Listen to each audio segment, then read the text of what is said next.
Distinguished guests and fellow colleagues, welcome to today's CLC lecture series on Auckland on the world stage. My name is Michelle, and I'm from the Centre for Livable Cities. The Centre for Livable Cities was jointly established by the Ministry of National Development and the Ministry of the Environment and Water Resources with the aim to distill, create, and share knowledge on livable and sustainable cities.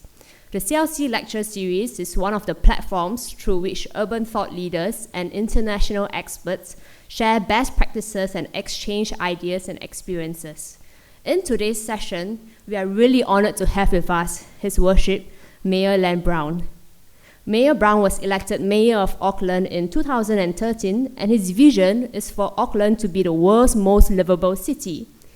Today, Mayor Len Brown will discuss initiatives that he and his council are undertaking to globalise Auckland within an increasingly competitive environment, focusing on the people-centric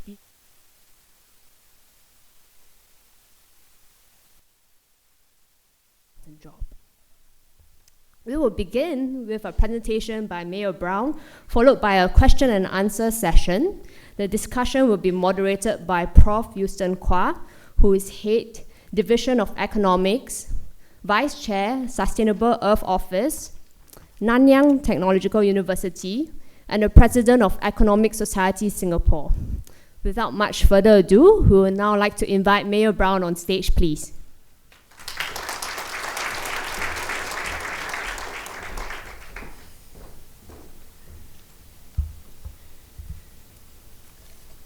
Ni hao, Washo Len Brown Auckland Shijan. Newshmen, gentlemen, daja hao.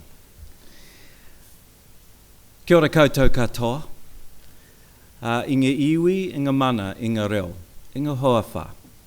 Rauranga terama. E kuima e koroma, ko Len Brown taku ingoa te koromatua o Tamaki Makaurau. No reira tēnā koutou katoa. I won't need to translate the Chinese for you. It was a very, very poor attempt at a little bit of Mandarin. But I would just like to, in translating, a greeting to you in the original language of the original people of our country, Māori, where I have acknowledged you all. I have acknowledged the leaders who are present here today. I've acknowledged your status as men and women of Singapore. I have introduced myself as the Mayor, as the Koro Mātua of Auckland, Tamaki Makaurau, and then I have finally acknowledged you as a united gathering. So I want to bring you greetings from Aotearoa, the land of the long white cloud. And it's wonderful to be here in Singapore. I want to thank you in particular for inviting me to speak as a part of your lecture series on livable cities in the world. It's a great honour to be here amongst such illustrious company, and in particular I would like to acknowledge Ku Ting Chai, Adeline Lim, Ma Bo Tan, the originator of the Centre for Livability and also the World Cities Summit. Mr. Ma, it's wonderful to see you, and I want to acknowledge you and your innovation in this space, which not only has led Singapore but has led the world. So can we all please acknowledge Ma Bo Tan, put our hands together for him. Professor Houston Kwa, I want to thank you for being here as moderator today. I'll try and be as little trouble for you as possible. To all the other VIPs, to my colleagues who are present here today, thank you very much. So we're delighted to be in Singapore. It's definitely one of the world's most livable cities. But of course you know from the Centre of Livability and their very kind introduction to me that my vision is to make Auckland the world's most livable city. So we are in very serious competition with each other. And I know that that competition though is healthy, particularly where it's based on the sharing of ideas. I also know what I and my team need to do to ensure Auckland has leading edge competitiveness. More about leading edge competitiveness later. Today I'm going to talk about what Auckland is doing well, what we've learned, and how we are becoming increasingly relevant on the international stage. because we're doing some things very well, world leading in fact. We've made mistakes and we're continuing to learn from them. By global standards though, we're not a very big city, we're only 1.6 million people. But we're big enough and small enough though that our experience is relevant to cities of all sizes. It's also a very opportune time to speak to you about our experience. In Auckland, there's a very palpable sense that we have reached a point of critical mass. We're on the cusp of something quite special, and that we are in that sense coming of age. Today I'll touch on some specific key themes from Auckland's experience. As we know from Singapore's experience in particular, I want to acknowledge your great leader, recently passed away, Lee Kuan Yew. Vision and leadership at the heart and soul of building great cities. Having a unified and single vision to drive everything you do is incredibly powerful, and the need to deliver the vision with an agreed plan for the future is equally essential. As populations urbanise, cities are becoming increasingly important and competitive. So we need to adapt and provide well-designed places for our people. The concepts of critical mass and the fact that the sums of parts can be add up to greater than the whole, so small cities can be influential internationally. With smart positioning and honest brokering, small cities can be positively a significant influence on larger players for the benefit of all internationally. So I'll do this by taking you through Auckland's journey, particularly our amalgamation, how we're tackling key issues in planning, transport and economic development, and how we are creating a city for the people and by the people. To understand Auckland and our experience, you need to understand our history and our people. Hei tangata. In Māori, hei tangata is the people. We also talk about the planning we're doing, how we're building a world-class city, and how we ensure that we are inclusive for all of our people.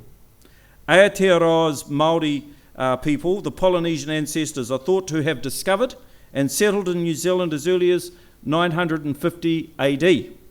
The first European explorer to discover New Zealand was Abel Tasman in 1642. And today, our city, desired by many, Tamaki Makaurau in Māori means a place desired by many, is a rapidly growing 21st century city. It's New Zealand's largest city and the all-important gateway to the rest of the country. We have a population, as I said, of 1.6 million, and that's 1/3 of our country's small population. We are growing at approximately 2.5% per annum, or about 40,000 people a year. One of the things that makes us special is our vibrant melting pot of cultures which we have attracted from all around the world. Auckland is the world's largest Polynesian city and one of the great cities of the Pacific. We've become known as the capital of the Pacific. And of course, I love Auckland. I can walk on one of the world's most beautiful and rugged empty beaches in the morning, meet with international leaders in the city mid-morning, and then have lunch at a world-class restaurant. We also have some significant challenges, and we're still suffering from some bad policy choices over the decades. For decades, our mound streets had trams running up and down them regularly, but our city's fathers, in their wisdom, decided public transport was not the way to go. Cars were the future. So our tram lines were ripped up in the 1950s. Around 80 kilometres of tram lines gone in 6 months. Now, of course, we're looking at ways that we can put the trams back, what we call light rail. We are moving away from private vehicle focus. We want to move to a compact urban city with an extremely efficient public transport network, just like Singapore. That desire and thinking was part of the decision to make Auckland a super city, to amalgamate it.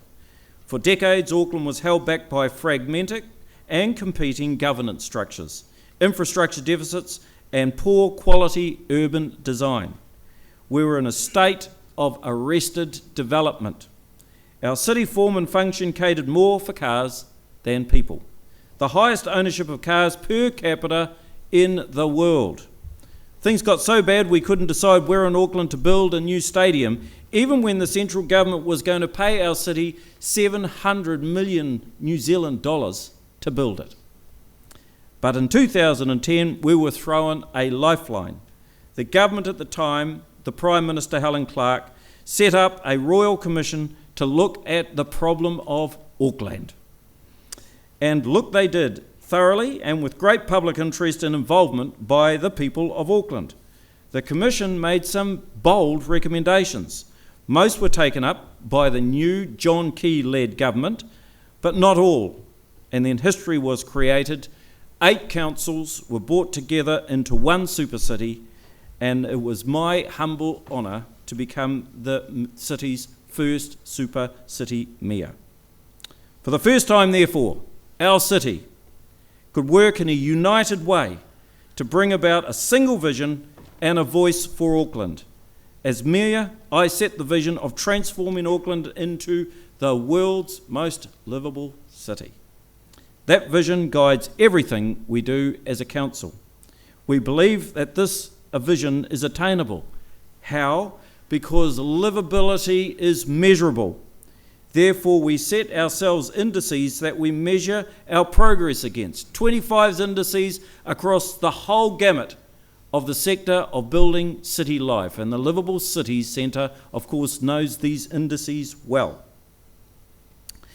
These indices up on the screen were set and are measured on an annual basis. This vision was then captured in a single comprehensive strategy, the Auckland Plan. It is an integrated spatial and infrastructure plan for 30 years, not 5, 10, 15 or 20, 25. 30 years of comprehensive growth and development. It sets out Auckland's economic, social, cultural and environmental goals and how we will achieve them. We developed the Auckland Plan in partnership with government, business, Indigenous Māori tribes, non-government organisations, and with the input of more than 15,000 Aucklanders. The plan has been the guiding star for our transformation around the city's investment, planning rules, but most importantly, our psyche for change. And it keeps us focused on the key issues facing Auckland and Aucklanders. Issues that Aucklanders have told us are their priorities for living in our city. Through the plan, we have agreed with Aucklanders that we will, firstly, give children and young people a better start in life. We put our kids number one. Second, fix Auckland's transport problems. Thirdly, reduce housing shortages. Fourth, create more jobs. And 5, protect our environment. To put in plan the place, we identified 5 main transformative points of action. 1, build the city rail tunnel. 2, a unitary plan, a set of rules. 3, the Southern Initiative to look after parts of our community where the needs are highest. 4, the Tamaki Transformation, a great urban regeneration project. And 5, Auckland Plan implementation updates so we constantly go back to our community. I'll briefly talk about each of these, starting with the transport and the city rail link. Auckland is not alone in having transport problems on the global city stage. Like many other cities, our people struggle with congestion. It means reduced productivity, economic output, not to mention high frustration levels for commuters. As I said earlier, some poor decisions were made in the past, like ripping up our tram lines. What happened was in the 1950s, all of our civic leaders and transport experts went to Los Angeles. They looked at Los Angeles and said, that is the way that we need to build cities in the future. Massive urban sprawl, and we build motorways out to them. They saw it as the future. But over the years, Auckland just became more and more congested. Now people can sit in traffic queues on motorways for sometimes hours as they get to and from work. It is quite clear that wider, bigger motorways and roads lead to greater congestion, not less. Yes, We need roads for cars and buses, but we need alternatives, and the best alternative, and Singapore is most definitely an example of this, is very clearly mass transit around rail. So that has been our focus. We have doubled the tracks where once there was only one track in our suburban rail network. One track. We put 2 tracks down. I know it's hard for you to believe in a place like Singapore, but it's been our honest truth. Then we replaced diesel motor engines in our trains. We had been discussing doing electric trains for 90 years. We have finally finished putting electric trains across our suburban rail network. With these new trains, we can now increase rail network capacity and the frequency of services. And of course, surprise, surprise, it's been an awesome success. Our rail patronage has grown by 22% per year, or about 2.5 million extra rail patronage trips a year. Now, these numbers are small. You probably do that number in a day. But we're coming off a very low base. But as you can see, the old story, you build it, they'll use it, is most definitely applied.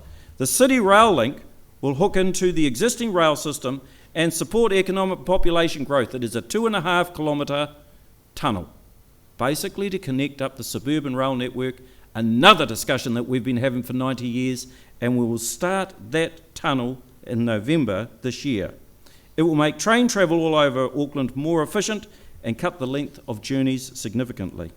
We are also greatly improving and increasing our cycling network, and pedestrians are delighted with our new pedestrian-friendly shared places and spaces. We will build another 60 kilometres of cycleways over the next 3 years. We continue to engage with Aucklanders on transport issues, and in the last few weeks I've been including a series of public meetings on transport. Every week I go into a different part of our community and we talk transport. So I'm talking to people about what council is doing, why they're doing it, and listening to their concerns at the same time.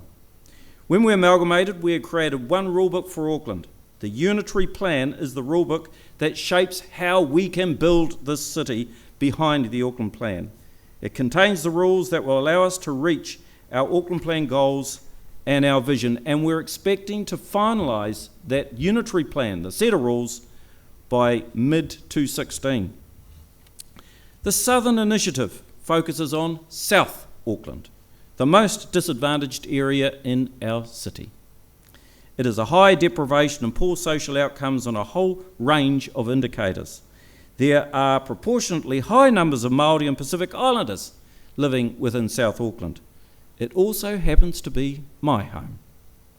The Southern Initiative is designed to improve economic development, job growth, public transport, housing, and social conditions in this community.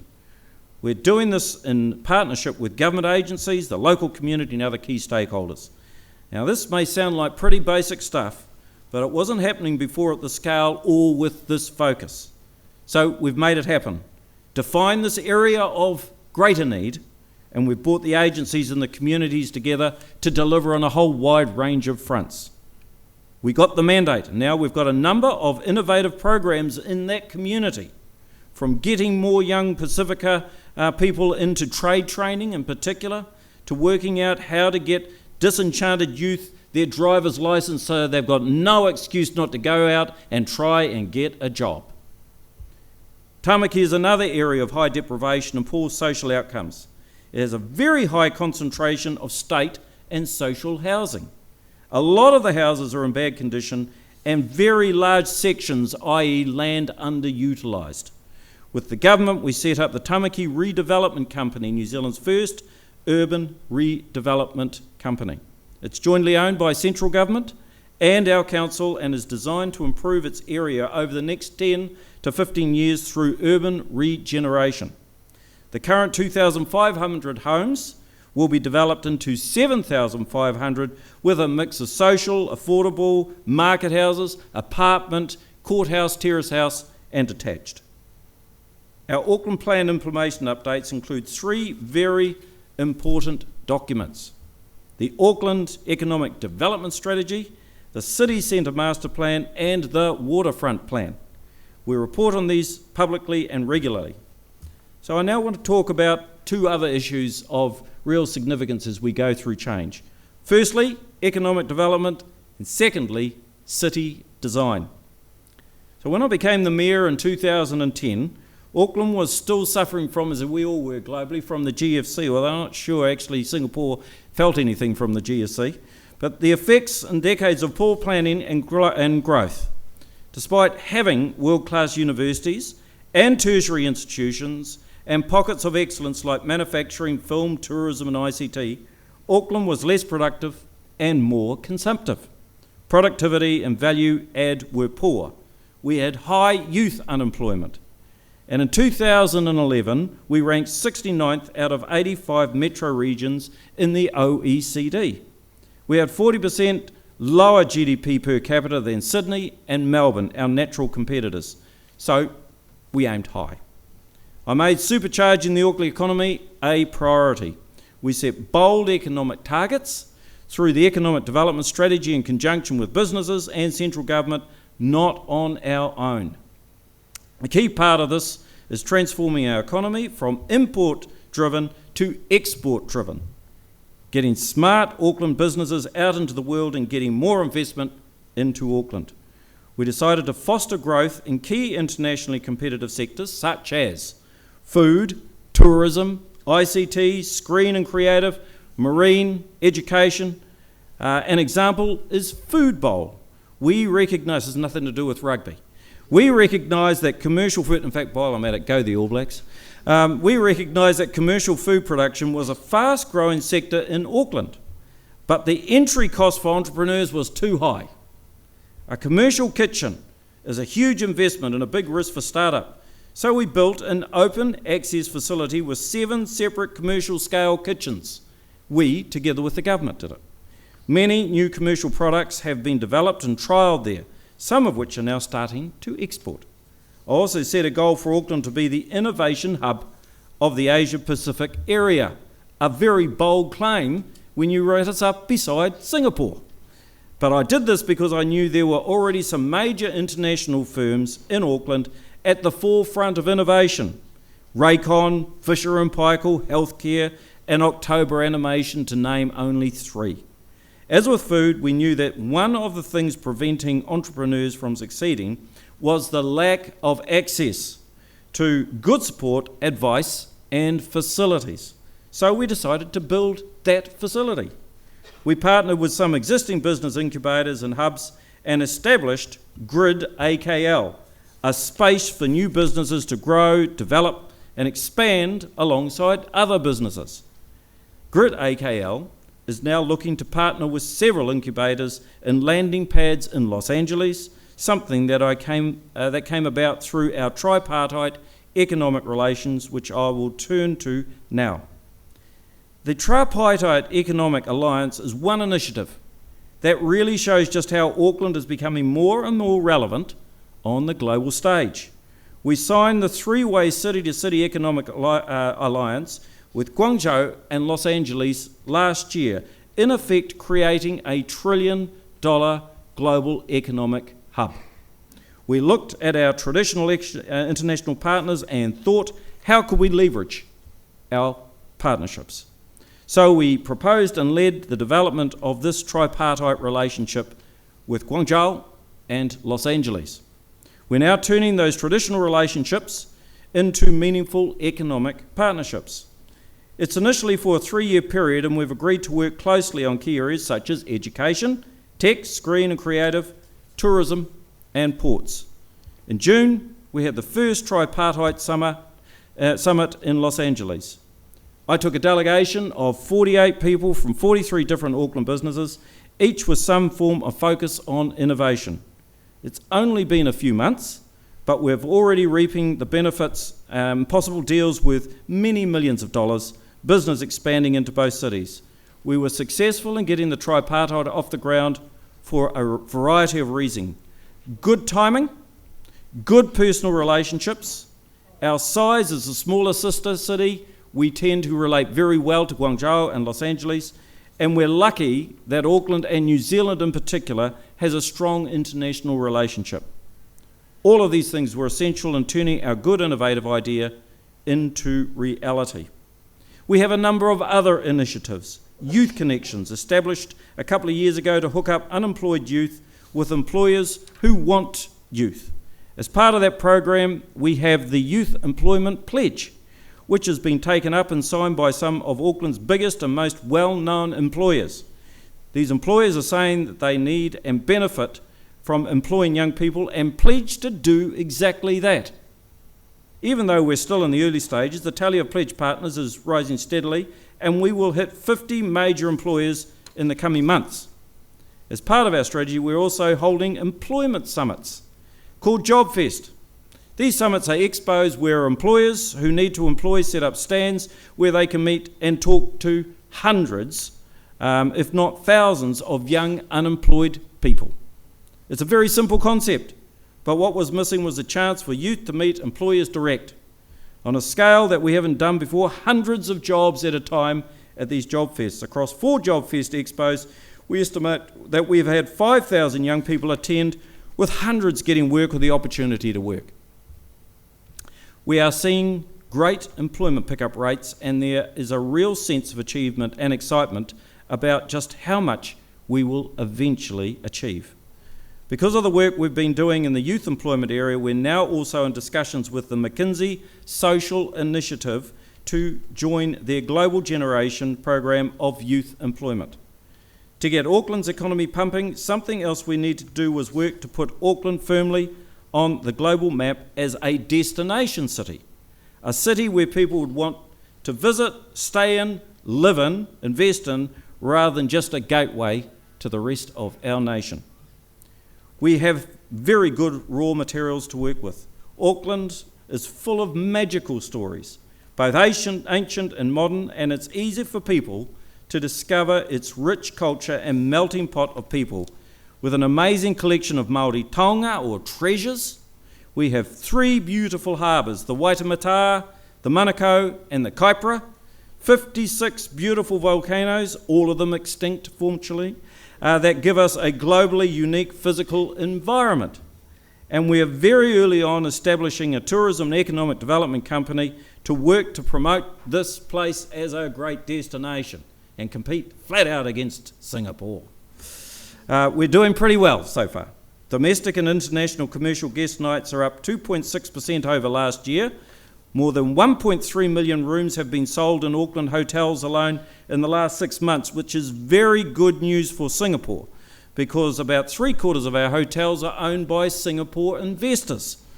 So this is worth around $106 million New Zealand, which is worth many, many millions Singapore. Well done, you guys.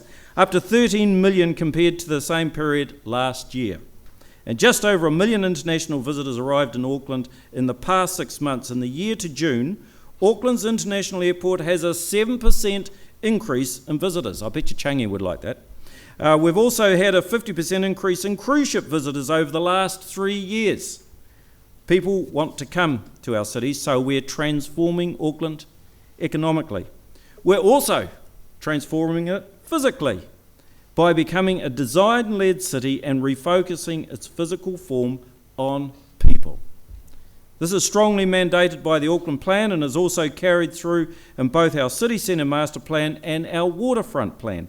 It acknowledges and draws on the distinctiveness of Te Ranga Māori design principles as our unique point of difference, and it's as much about physical development as unlocking economic development. And we want to unlock the creativity latent in our city. In time, we want this design-led approach to be a key draw card for Auckland internationally, but we're also conscious that we're bound by budgets. We can't afford a Guggenheim, we can't afford a Sydney Opera House, or maybe even a Garden by the Bay. We're not at that scale yet, but we are internationally adopting a strategy of slightly smaller activation projects. They inspire behaviour change, for example, getting people out of their cars. And when you add them up, the sum is far greater than the parts. Following this strategy, we've reached a critical mass. And I said earlier, Auckland feels special. People tell me that all the time as they walk around our city, they can feel it. There's something special that wasn't there 5 years ago. And our design-led approach is key to this. Let me run you through several examples from our CBD. So, this is the refurbished Auckland Art Gallery. It's a beautiful building, so perfectly integrated into its surrounding. The old meets the new. It won the Building of the Year at the 2013 World Architecture Festival. This is Wynyard Quarter, before revitalisation, down on our magnificent waterfront, when it was some warehouses, car parks and a fish market. On prime waterfront land, it was a barrier to accessing our beautiful Waitemata Harbour. So, we turned it back into a place for the people. A place where people can relax, where they can go for a stroll, eat at restaurants, watch public film screenings, play at playgrounds, or even hold an expo. And the thing that I most love is we took them back to the water. They can walk down on steps and play in the water with their children. We made a concerted effort to turn some of our inner city street spaces into shared spaces to give our streets back to the people. This is Elliott Street, before, when it was designed almost entirely by cars, for cars, and look at the after, totally people-focused. A 27% increase in consumer spending. The businesses were initially sceptical, but they are now true believers because it's great for their bottom lines. This is Fort Street, before and after, the same story. There are now 34% fewer cars on those streets and going at much, much slower speeds, 10 miles or 10 kilometres an hour maximum. And there's been a 140% increase in foot traffic. Hospitality spending is up 439%. God, you guys, you've got to buy into this place. 91% of users were complimentary about the change. 97% will use the area as often or more than before. These are great stories, just not for Auckland, but for Singapore. Crikey. This is O'Donnell Street, before and after. And finally, Fort Lane, before and after. Again, a huge increase in foot traffic, and it's not all about council doing everything, far from it. We are working closely with private developers to ensure that they are building high-quality designs and making spaces for our people. This is the Britomart development at the bottom of town. Quite clearly, we are deliberately refocusing our city on people. It comes back to the singular vision I have for the people, to make it this city, to make it the world's most livable city. For people, because what else is a city for? There is a famous Māori saying that goes, "He aha te mea nui o te ao, he tangata, he tangata, he tangata." What is the most important thing? It is the people, the people, the people. William Shakespeare knew what he was talking about. Now, it's such a profound but simple concept, and it forms the basis of everything that we are now doing. And that's what Auckland is all about, whether you are Māori, Pākehā, Samoan, Indian, Chinese, Australian, Singaporean. Auckland, it's about you. We are Cosmopolitan International. About embracing your culture and everything else's, everyone else's culture, and making sure that you are accepted and can participate. First and foremost comes our tangata whenua, the people of our land, the Indigenous people. Before amalgamation, the local authorities had special relationships with Māori, but we needed to make sure that the super city protected those relationships and nurtured them. We needed to formalise things so that the tribes at the top table were part of the decision-making process, not just as an add-on. So they were recognised and embraced as a treaty partner and as a founding cornerstone of our society. During the reform leading up to the amalgamation, the government considered options for Māori representation and decided on an independent body to promote important issues of Māori in Auckland. Mandated, therefore, by legislation, we established the Independent Māori Statutory Board. This board has 9 members and is an independent body corporate with specific responsibilities and power, and it acts to ensure that our council takes the views of Māori in Tamaki Makaurau, Auckland, into account when making decisions. It also works to improve Māori wellbeing and the development for the benefit of all New Zealanders, particularly everyone who lives or visits our city. As I alluded earlier, Auckland is an inclusive city. As Mayor, I have a legal and political responsibility to ensure that Council engages properly with all Aucklanders. To ensure the inclusion of our Pacific and other peoples, we established a number of advisory boards. We needed to address the parts of our population that really reflect the national and multinational diversity of our city. So we set up panels for Pacifica, ethnic, people with disabilities, young people, rural, the business community. As I say, inclusion is at the heart of our strategy, and these strategic advisory boards provide us with advice on council policies and things from their community that they feel we need to know. This is democracy on steroids. We are listening to them, and we'll continue to do so. So there you have a bit of a picture of our journey: historical, physical, philosophical. It hasn't been easy, but it's been exciting, enlightening, extremely enthusiastic, energising, and certainly effective. So where has this got us to? For several years now, Auckland has consistently rated in the top 10 in 3 major international livability indices. In 2014, we were third in Mercer's Quality of Life survey. We were recently voted the world's 3rd best sporting city, and Auckland regularly tops international surveys as a great tourist destination. In short, we have leading edge competitiveness. I now want to move to a report analysing Auckland's competitiveness by Michael Enright. The report stated right up front that the creation of a unified Auckland jurisdiction has been a major step in the right direction for Auckland and New Zealand. The report noted the focal points of the Auckland Plan I mentioned earlier made eminent sense. It concluded, though, that there were 5 key elements to improving Auckland's competitiveness as a global city. Firstly, invest in mass transit and particularly do the City Rail Tunnel. Secondly, build economic clusters. Thirdly, build a great CBD. Fourthly, support and enable high-tech-led export growth. Fifthly, create a mindset change amongst the people for change. The report says that while its authors have no problem with our ambitious goals, they are ambitious. The plan does not have a clear statement of the huge change in mindset that will have to take place in order for the plan to achieve its goals and for the vision to be implemented. And they're right, it doesn't. But I agree it's critical. Aucklanders have to believe in the change, and against the historical backdrop of underperformance of our city, that change is critical. Their mindsets, though, I believe are changing. Take how they view their city. Aucklanders are used to a very spread out city, urban sprawl. And like the rest of New Zealand, they feel they have an inherent right to the quarter-acre Kiwi Pavlova paradise. The thought of a more compact city with more high-rises, more apartments and fewer cars has traditionally not been ingrained. In fact, it's the opposite.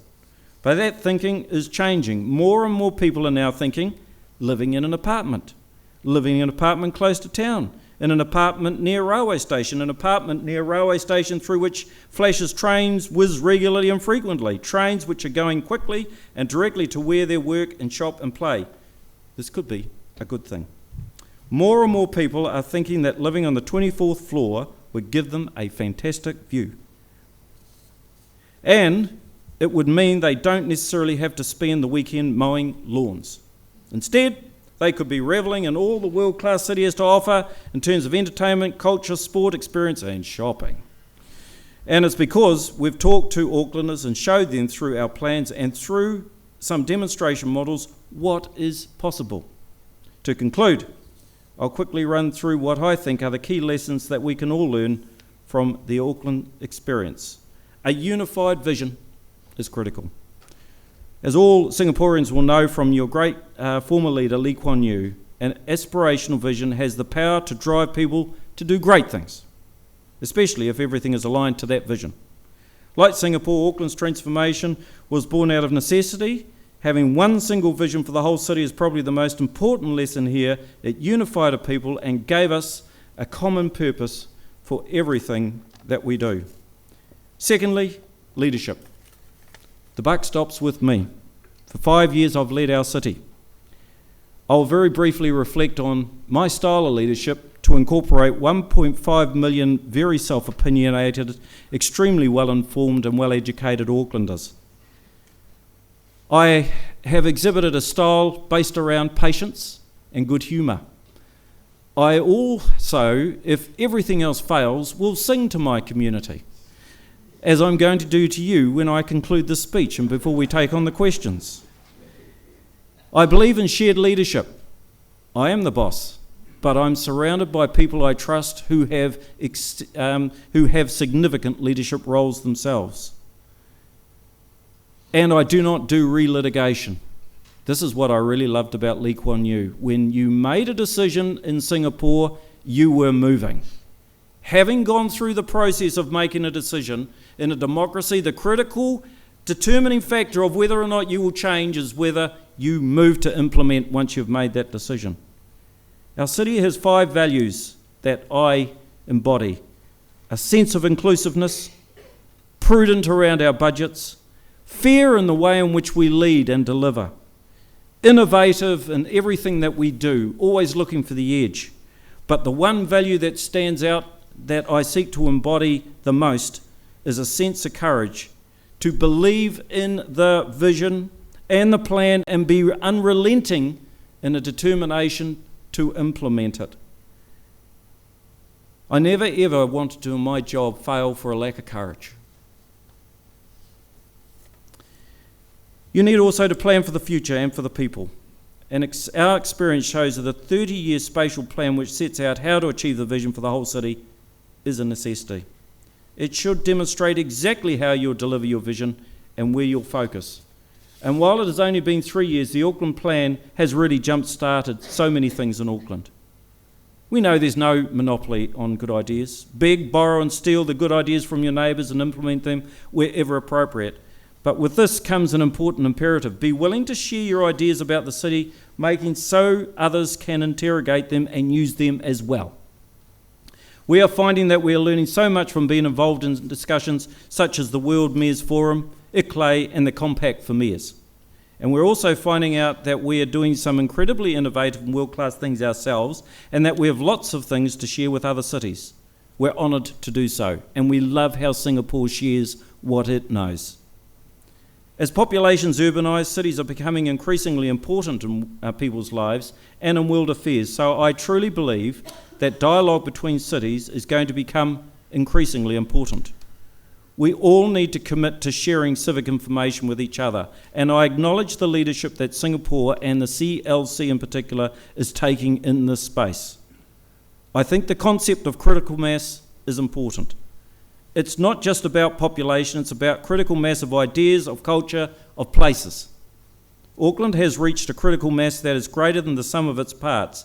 The amalgamation of previous councils, the population, the cultures, the places that we're building, we are achieving things that we could only dream of, some we couldn't even dream of, when we were 8 different councils. Large infrastructure projects, and now a mindset shift.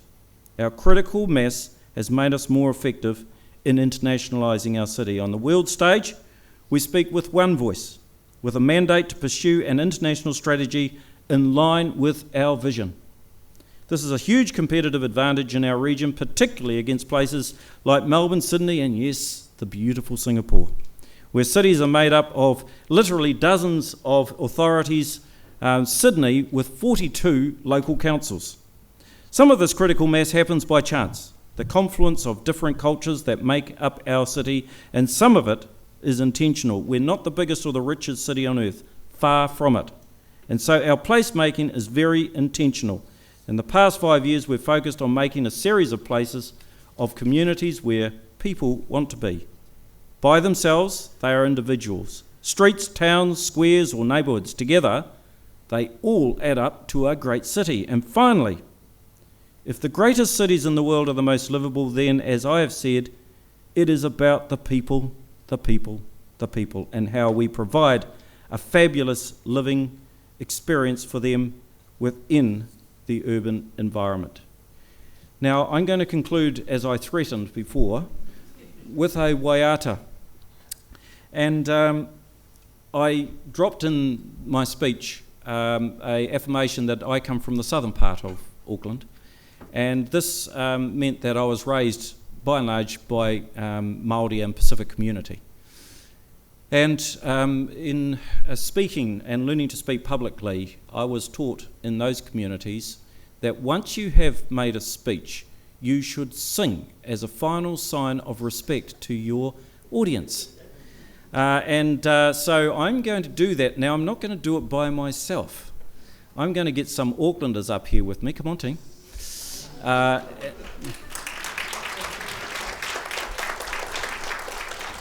Oh, you're best not to clap yet. You haven't heard us sing. And I'm going to sing you a song. Some of you will know this. It's very famous. It's the second most famous song in Auckland. It's called Poukarika in New Zealand. It's called Poukarikariana. And this is really a love song.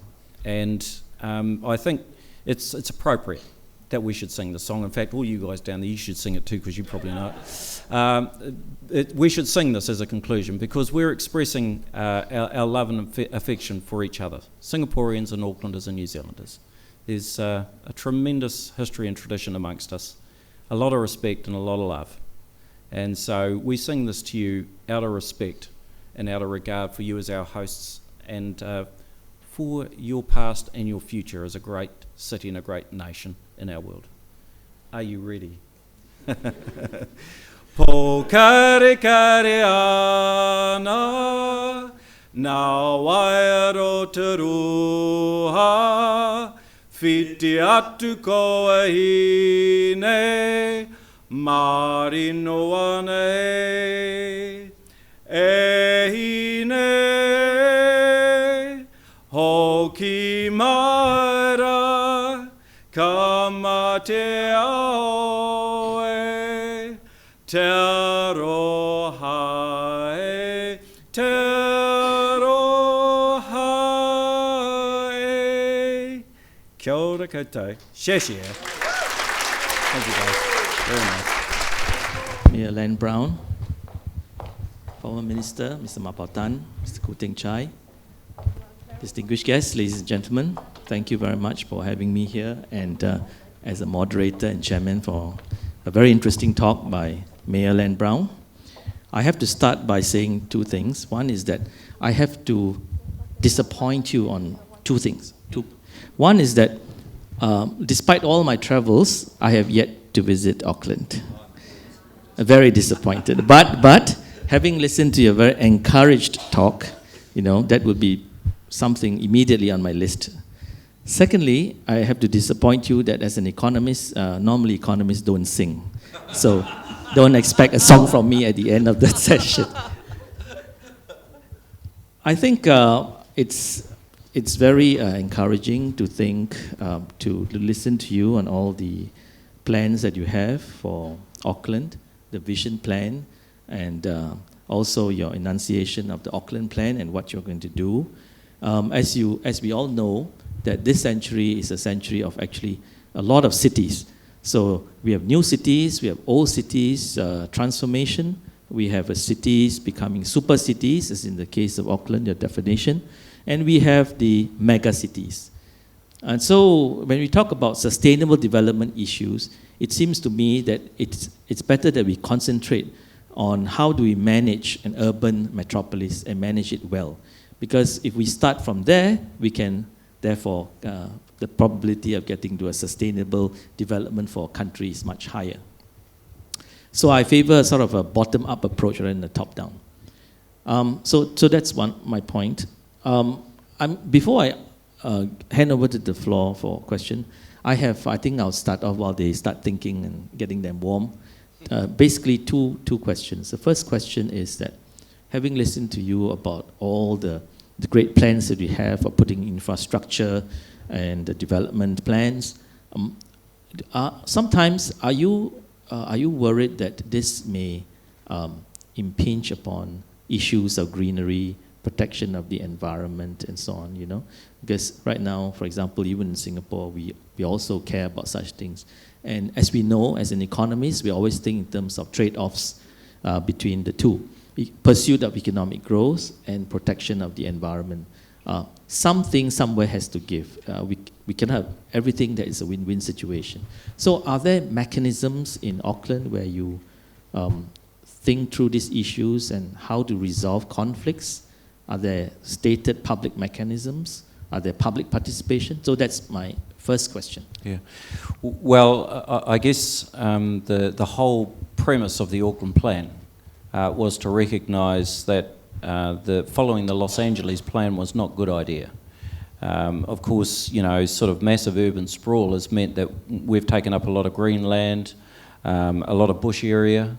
We have really impacted badly on some of our natural aquifers, our creeks or waterways, and that's led to unnecessary impact on the biodiversity of the city and our harbours. So I think building on a more compact footprint, which is what we want to do, a quality compact city, will actually be environmentally beneficial. Secondly, what we're doing with transport, going into a more renewable energy rather than diesel spewing out black smoke and carbon discharge into the atmosphere, using, you know, electrics. And we are looking at electric buses, and we've started to buy electric cars in our council fleet.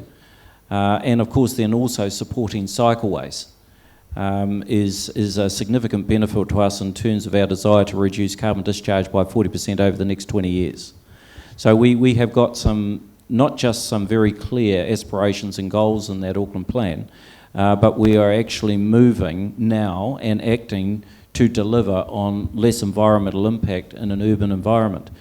I guess one of the, I mean, there's a number of projects and initiatives that I love the most, but I guess one that Singapore might relate to more than any is the opening up of our waterways. We have basically built our homes over the top of waterways by culverting, and or built our backs to them and ignored their natural beauty, our creeks and waterways and little rivers. We are now looking to interplant those to ensure that they are waterways that return natural stormwater in a much better state. And so if there is a game changer, it is running the small creeks and waterways running from our 56 volcanoes down to our thousands of beaches.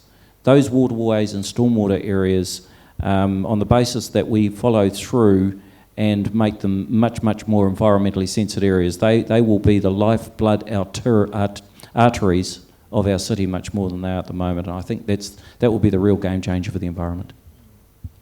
I think sometimes we are, well, in Singapore, because we are renewable energy deficient, we face more constraints. So sometimes we envy countries like, you know, New Zealand. You have lots of these options to play with as well.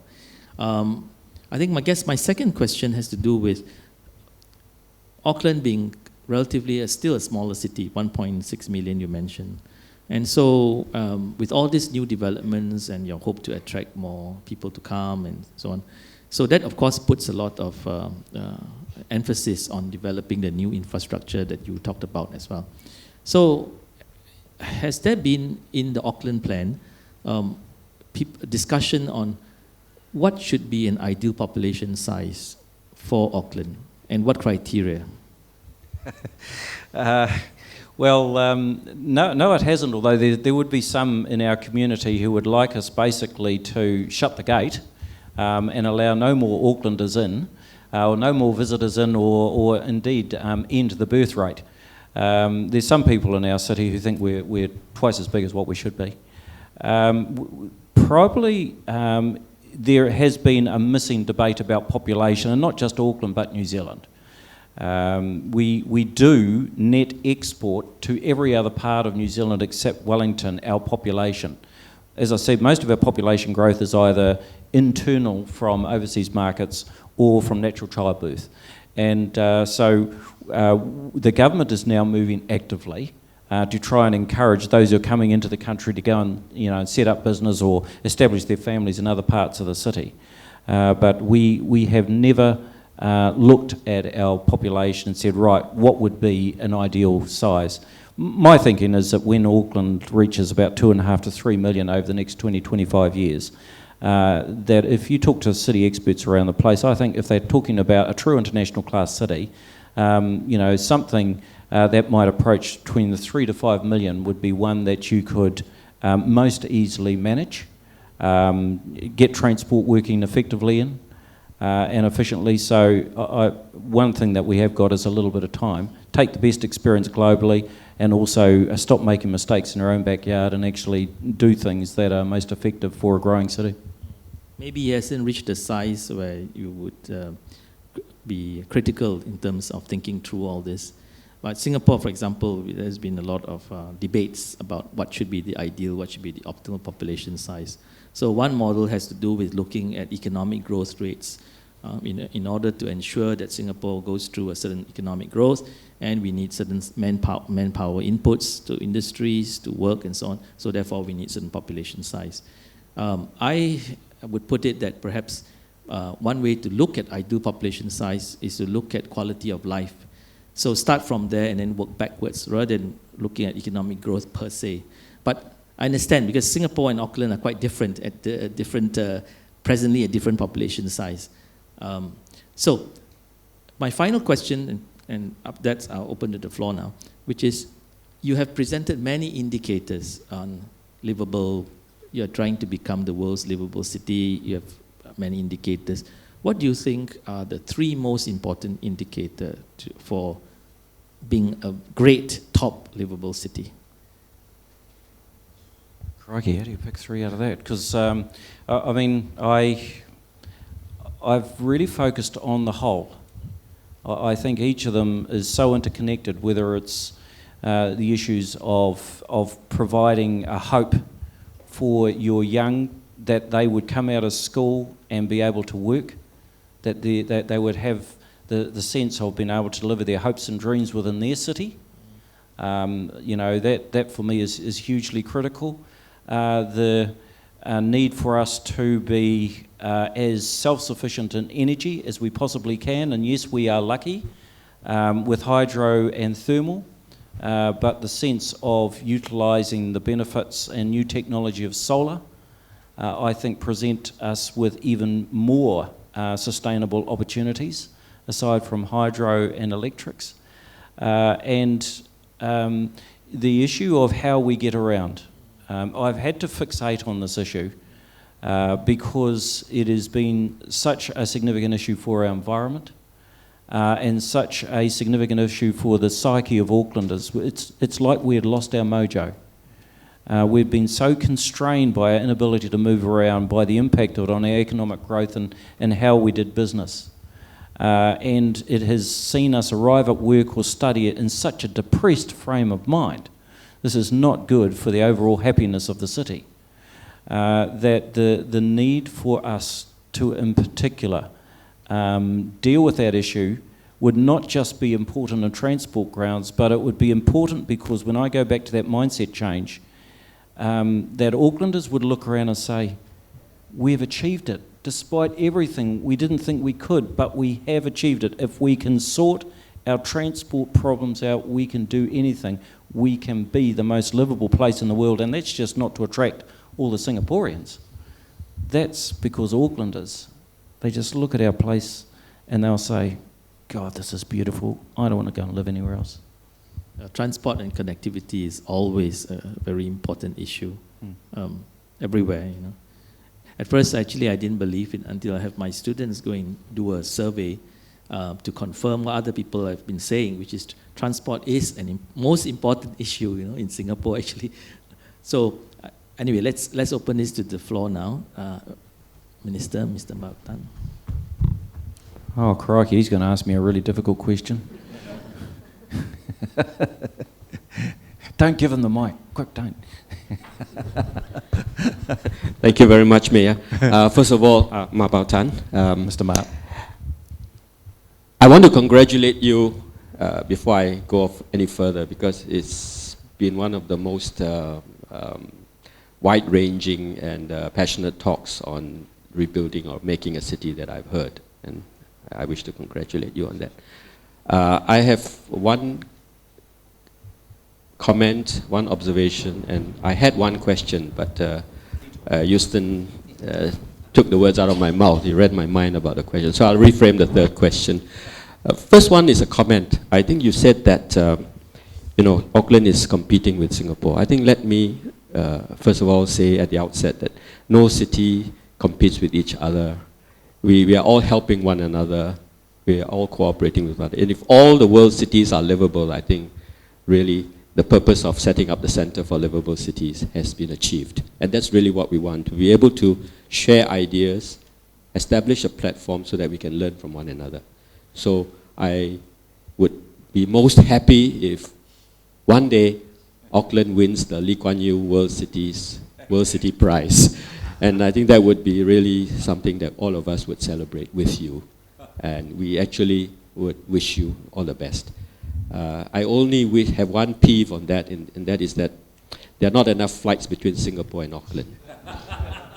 And the more livable you are and the more popular you are, I think the harder it is for me to get onto a flight to Auckland. It's bad enough already, so if you can do something about that tomorrow. One observation I have really is that having had the opportunity to visit Auckland more regularly since my company, we bought over Pakuranga Plaza. We have been working on redevelopment of the town centre. So we're visiting Auckland very regularly now. And I have to make this observation and make this point to, especially to those who have not visited Auckland, that it has really undergone a major change. And the slides that you showed, Britomart, the city centre, Wynyard Quarter, I think those have really been very well done. And I congratulate the planners, the people with the vision for making this happen. But I think a lot more can be done, and I think if the plans are rolled out, I'm sure Auckland in the next 5 years will be totally different. The last question I have is really on population, and I think just as Houston said just now, what is the optimal size of Auckland? Maybe I'll reframe it in another way and say, is population going to be a political issue for you and for the government? In the sense that, as you bring in more people, as especially people who are culturally different from the indigenous people or from the existing population, how will you handle the political issues of integration, of infrastructure, of just generally making people feel that they belong to the city and to the country? I say this because it's an issue for us in Singapore. I mean, we are facing an issue of integration of the population. We know we want to be open in the same way that New Zealand wants to be open, but at the same time, the pace of immigration is something that we have to watch, and it is a political issue for us. My question is it an issue for you? And if so, why? How are you going to deal with it? And if not, how did you manage to make it not an issue? Okay. We have changed the demography of Auckland in a very short time frame. 12% of our community is Chinese ethnic. So let's talk about the increasing presence and face of the Chinese community in Auckland, plus the Asian community. 6% is Indian, 2 to 3% Korean. For the Philippine community, they're very fast growing. They're probably about 2 to 3% too. But for the fact that there are now 25% of Aucklanders who have an Asian heritage, that has changed from about 5 or 6% 15 to 20 years ago. It has been a very rapid, fast change. If the country, and if the city, and this is a national issue, because they're not dissimilar shifts in other parts of the country, if the country and the city was any less tolerant and was any less democratic and welcoming, then we would have a major problem. There would be a problem. And to be fair, we're not perfect. At times, you get the odd comment. Recently, we've been having some interesting discussions about the prevalence of Chinese buyers in the Auckland property market. But even those discussions have been held against the backdrop of wariness and a respect that maybe 15 or 20 years ago there would definitely not have been there. So I think that as a free and democratic country, we are expressing mostly the best that we could in terms of our tolerance and welcome and embrace of people from different cultures. The best way to handle it? Get your kids going to school together. My children, the youngest one's still at school, she's at a secondary school. In her class of 35, 6 or 7 Europeans, probably 7 or 8 Chinese, specifically Chinese kids, 7 or 8 Asian, 4 or 5 Pacific kids. It's just the United Nations. She brings, all of her best mates are from all different cultures. They're just mates. If I were to ask her, well, is this child Filipino, is that child Samoan? She got no idea. She might have some idea, but it's not the point. So on the basis that, one, we show our children and our grandchildren that we're by and large the same flesh and blood, slightly different cultural background, and be prepared to be patient around those differences. So long as we show our children that lead, and then our children befriend kids from across the cultural divide as a normal matter of course, then the future of Auckland, no matter what its population, no matter how fast it grows, as a multicultural, multinational city is very good. And I'm a guardian. I won't be here forever. The next leaders and the next leaders and the next leaders. I just hope that they have a similar view around how we respect the multicultural nature of our city and see the benefits of it. Not be divided, but be united. Thank you. The next question, somebody? Yes. Hello, is this working? Oh, it works. I've been trying to find the on button for the last few minutes. My name's Nicola Thompson. I'm an associate director with the 100 Resilient Cities Initiative by the Rockefeller Foundation. And really fascinating talk. Thank you so much. I lived in Auckland for many years, but I learned a lot of new things about Auckland over the last hour. My question relates to the Auckland plan.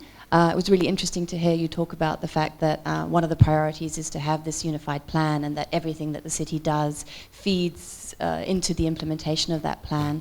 The question I have is, what would you say are the top 3 challenges or obstacles in your mind to achieving that vision for the next 25 years? Lack of will. And Singaporeans know this. You have been a nation that has had a fairly clear vision and by and large, agreed determination to deliver. Obviously strong leadership, but that issue of political and community will and a determination that we're in this together. If we lose the will and we start doubting our vision and our general agreement about the way forward, we will not perform at all. So my greatest hope is for Aucklanders to embrace the unity and the strength you get from unity and really deliver. So that's the first thing. I think the second thing goes probably back to the question that I was asked previously, and that is if we started to lose our sense of equilibrium around our race relations. I think that is an ever present. We don't have the Midas touch here. We don't have anything exceptional different from anywhere else. We are lucky that we have a history of bicultural or multicultural tolerance, and that goes back to our colonial days, quite frankly. But you can lose that in a second, in a nanosecond, with something really bad that happens that causes a renting of the trust between cultures. The third risk is that we lose our young people. 3-4 years ago, there was a big scare going around the country because we were losing a lot of our young talent, people going out of school and heading off overseas, and because we're the Middle Earth at the bottom of the earth, and you're welcome to come anytime you like, but because we're at the bottom of the earth, the Kiwi thing to do is do an OE, overseas experience, and head off. I mean, that's why Singaporeans see so many Kiwis. We go out and we head out for a year, 2 years, 3 years, get our experience, have some fun, and then come back home, sort of. And the country has a small population, and it is critical that we hold our young people. We have an ageing demographic, and an ageing demographic sees no economic growth, no ideas, no minimal future. So Auckland is, I think, critical in New Zealand's hopes of holding the flame of the future and hope alive. And so if we really start to see a loss of our young people, that is a major threat to us. So there's 3. Other comments? Yes, please. Hi, my name is Jonathan Tan, and I'm an intern at CPG Consultants. Going back to your mention of electric vehicles and how your council bought a lot of, incorporated them into your fleet, is there plans to encourage the general population to adopt electric vehicles? And if so, is it through incentives or perks? And will there be, in the long term, a plan to manage the potentially large electric load from electric vehicle charging? Well, I mean, there's 2 big shifts, well, 3 really, in the private transport space. First of all, Uber and road share and car sharing, and we're just starting to go through that now. So who knows how that's going to pan out? But I think that's a great shift in modern cities. Secondly, automated vehicles. I'm going to Xiamen and then Guangzhou in the next 4 days. And in Guangzhou, I'm going to see a trial of a new drone private vehicle. All right, so we have got significant change coming at us in terms of how we get around. And so it's just not automated vehicles. You're now seeing the possibility of drones being used for personal transit. It's extraordinary. And then, of course, in amongst all that, in the more conventional change, electric vehicles, it's a bit like solar heating. Every technology has its time. And for electric vehicles, we're buying Leafs, Nissan Leafs. Not quite in the Tesla range. I think if I was buying Teslas, some of Lincoln Tan's reporter colleagues at the local paper in Auckland would take me to pieces. But these Leafs, 5-seaters, quite small, very similar price, have a range of 135 kilometres. Brilliant for inner city driving. At least in any good day, a day's driving. And recharge at the drop of a hat. So the idea of utilising EVs, I think their time's come. And really now it's just a matter of just how much more competitive they can be around pricing and what we will do in terms of providing charging points for them around the city. And look, the next change will be wirelessly charging vehicles. So you won't even have to plug it in. Auckland University has been at the forefront of international changes for wirelessly charging vehicles utilising magnetic technology. So you basically charge off a mat. No PowerPoint, no nothing. And so the space of private motor vehicle activity is a very clogged and changing one and fluid at the moment. But the second issue that I'm often asked is, will that replace mass transit? And I don't think it ever will. There is always going to be a space for trains, or even if they're EV trains or whatever, but there will always be a space for mass transit in the public domain to move bulk people at pace on a priority line. And if it's an AV, if it's an EV, even if it's a drone, I don't know how the hell they're going to work, But, you know, if anything's around the public thoroughfare on a transportation network and they haven't got priority, they're still going to be in gridlock and congestion. Mass transit is definitely what we're going to have in the next 50 to 75 years. Yes, please. Hello. Hi, Lincoln Tan. I'm a reporter with the New Zealand Herald, once a citizen of, once from Singapore, now a resident of the Great Republic of Auckland. The question I have is, well, you've identified several similarities and differences with Singapore, and I think one of the biggest difference that we have in Auckland is we don't have a Lee Kuan Yew, and we don't have a PAP. What's being done? I mean, what are you doing to ensure that this Auckland plan goes beyond just your tenure as mayor, that the next person who comes into office does not just squash this and starts his own plan? Well, I mean, that's the beauty of democracy. And Lincoln, I think, I mean, that's something that's in the minds of all Aucklanders at any time. No one, you know, Lee Kuan Yew was a fairly extraordinary character, and he was very much a man of his times, and Singapore, you know, found him and his party as being appropriate to their times, and they had an extraordinary trip.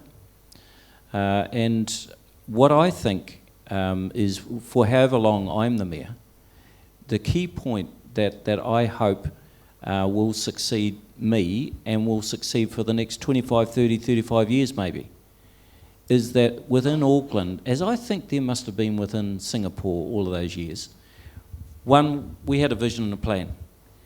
The reason why people will back a leader is that they can see that that vision and plan is implemented consistently and that the results are what people tell them.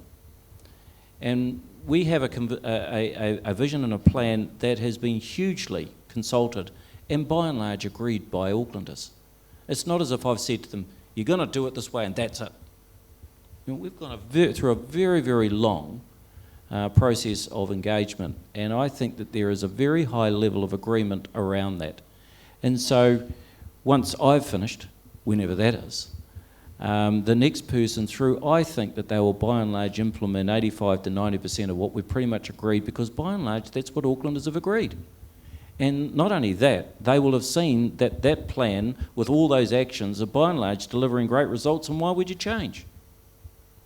So it will be, as it is in democracy, an argument about personalities. It'll be an argument about, you know, achievements.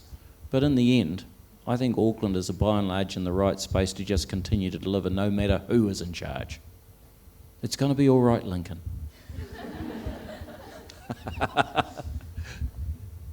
Anyone else? Yes, please. My name is Charles Chow, and I have the pleasure of actually having my primary residence in Singapore, and also having like a second home in Auckland. And I've always believed in my sort of decision based on the idea that Singapore plus New Zealand divided by 2 is paradise, you know. Because what we have in Singapore is a lot of good things, but we don't have land. We're really short when it comes to land. And what even Auckland, you know, with 1.6 million people, still has a lot of land. You know, that's my sense anyway when I'm there.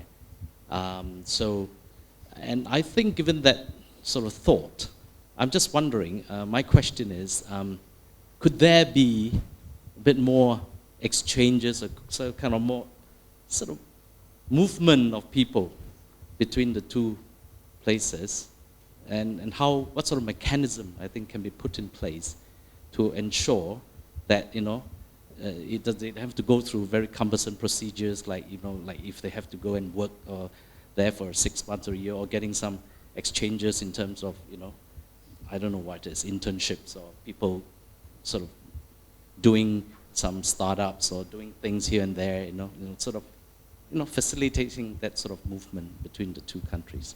Thank you.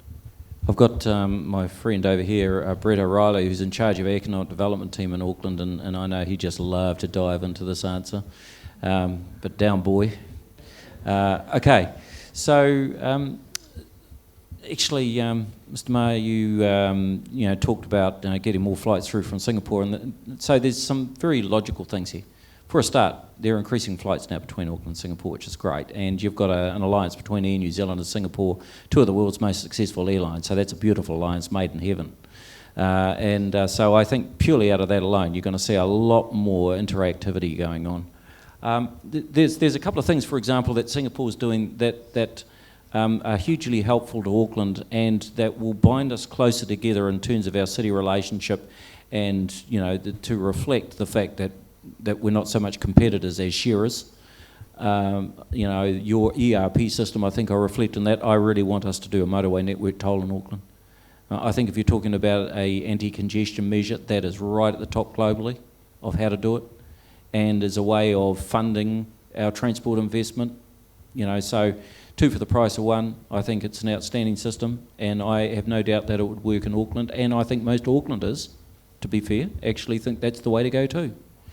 This morning I spent a bit of time just looking at waste to energy, how you actually deal with waste, combust it, and then are able to deliver significant benefit back into the national grid. That is, that technology has now matured a bit like EVs to a point where I think it really is now starting to make sense to Auckland, and I see that as being a potential shift for Auckland in terms of its waste management. But then one of the issues that Brett and I have been working closest on is the potential for us to work much, much closer around ICT and sharing of technology.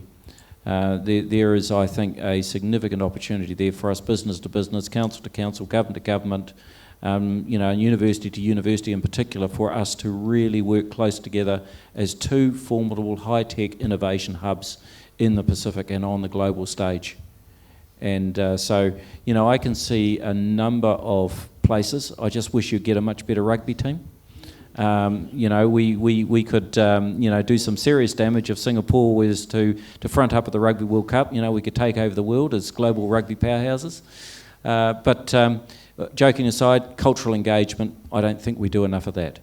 And so out of what are very good historic, cultural, political, military relationships, what has been missing from that is an even higher level of cultural engagement. We had a wonderful 50th Singapore celebration in Auckland, and I want to see a lot more of Singapore's face in Auckland and vice versa over here. So, your hope, I expect you'll find will be delivered on in the years ahead as we grow closer and closer together. And also educational exchanges, maybe. One last question. Yes, please. Excellent. A student, possibly. Hi, good afternoon. I'm Isin, and I'm going to study in the University of Auckland next year. I have two questions. Firstly, I'm very keen to find out more about the entire engagement process, because in the context of Singapore, we carried out our Singapore conversation a few years ago, and I thought it was good because there was a lot of participation. But one thing was that after the entire conversation, and then the government went on to do many other things behind the scenes. But then, from the ground, we felt that the policies weren't very clearly communicated. Like the new vision forging ahead, it wasn't very clearly articulated. So I want to ask you, how do you clearly articulate your vision to Aucklanders? How do you let them know and give them the assurance that their ideas were heard, and these policies that you're going to push out right now is actually because of their input? So how do you make them see the link? And then the second question would be how do you create alignment between Auckland's vision and that of Wellington, the government in Wellington? Yeah, thank you. Excellent. Last but not least.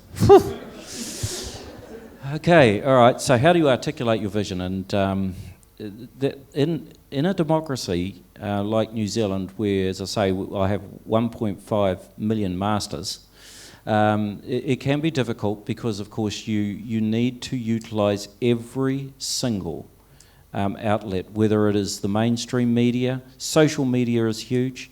I'm on Facebook, Twitter, et al. I will do what it's required to reflect and talk to the community about the changes that we've got and articulate the vision in any part of the vision. As you can see, it's a vision that encapsulates all matters of city life. And so I utilise that. But, as I said before, if all else fails, I'll sing to them. Look, I'm quite old school, even though I utilise social media a lot. And, I spend a lot of time on TV or in the papers or whatever. I actually love these types of meetings. You cannot beat face to face. Because transport has been such a problem for our city and is the thing that changes all, I've just gone back. 3 or 4 days ago, I was sitting in the same size crowd, at the bottom end of our city, just for 3.25 hours on my feet, taking questions and very simply just conveying what we're doing, why we're doing it, getting feedback, teasing it out, and just getting a better understanding. So even though that sounds very old school, and in a modern democracy of 1.5 million people, what do you do going and speaking to 100 people? My feeling is that if I'm sitting in front of a crowd of 100 people, they're coming from 100 families, they're going to talk to 100 workmates, and you get the power of 100 or 1,000 from the people who have been in there, so that the message can be delivered in many ways, but the best message is from the heart, face to face. That's the one. The second issue of how you align with Wellington. So what she's asking, for those of you who don't know New Zealand that well, is Wellington is where central government sits. And so central government has its own responsibilities for managing the nation. And by and large, we have reasonable alignment between what the central government wants to achieve and what we want to achieve. Because, again, people like to report division. Sometimes if there's a difference between one of our transport projects and what central government thinks, then, that will be seen as the council and government not working closely enough together. To try and deal with that, I am promoting and putting in place with the government accords or agreements. For example, we've got a housing agreement to deal with a short supply of housing. And so we're doing a lot of things together, one, to stop the public argument, and secondly, to sort those things out around the table with central government and myself and our council together. We're now going to do exactly the same thing in transport. I said to them, look, we've got to stop arguing in public about something we don't need to. We agree 90% of the plan. What are we doing arguing about 10? Why don't we get around the table, get all the experts into the same room, and agree a plan on transport that you will pay money to, we pay money to, and our community can see, hey, these guys are totally in sync.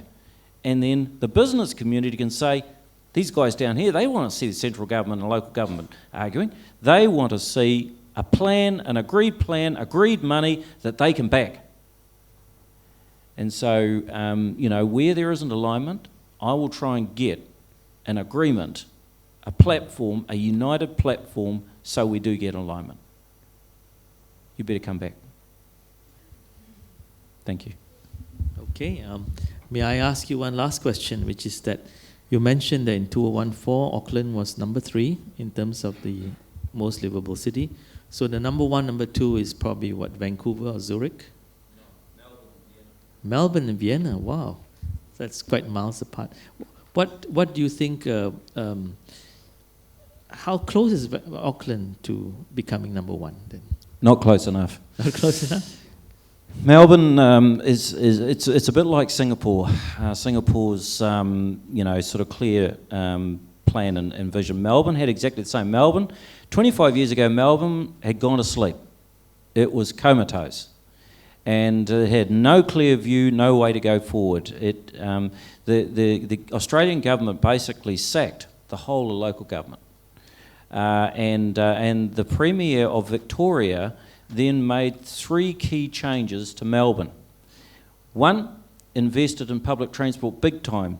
2, put in place a plan to really regenerate the city centre area. And 3, they became a great destination.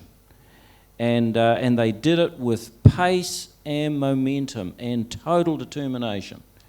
And those three key shifts, which is not dissimilar to what we're going through, have led to Melbourne becoming a city that's nowhere near as congested as ours, with 3 times the population. They've got a great city centre, beautiful laneways, lovely urban development, so it's a city that over the last 20 years has transitioned beautifully. Now, we've got some things that we need to sort out, but they're a great city. Well, join me to thank Mayor Brown for his excellent talk. May I just add that not just Mayor Brown is Mayor of Auckland, but the future mayor of the world's most livable city. Thank you very much.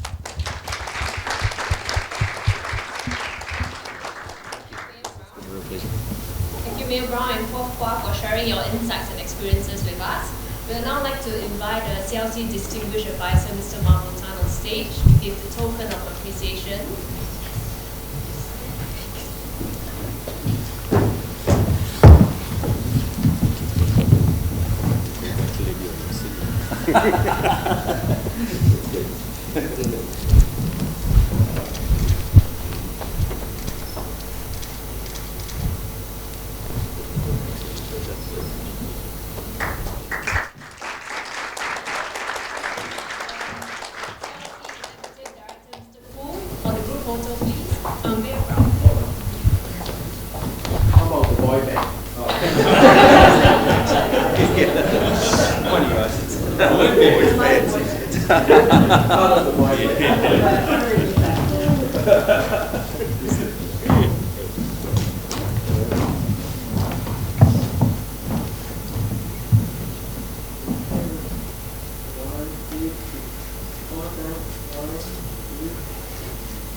Okay, thank you. Ladies and gentlemen, we have come to the end of our lecture. We thank you for your participation.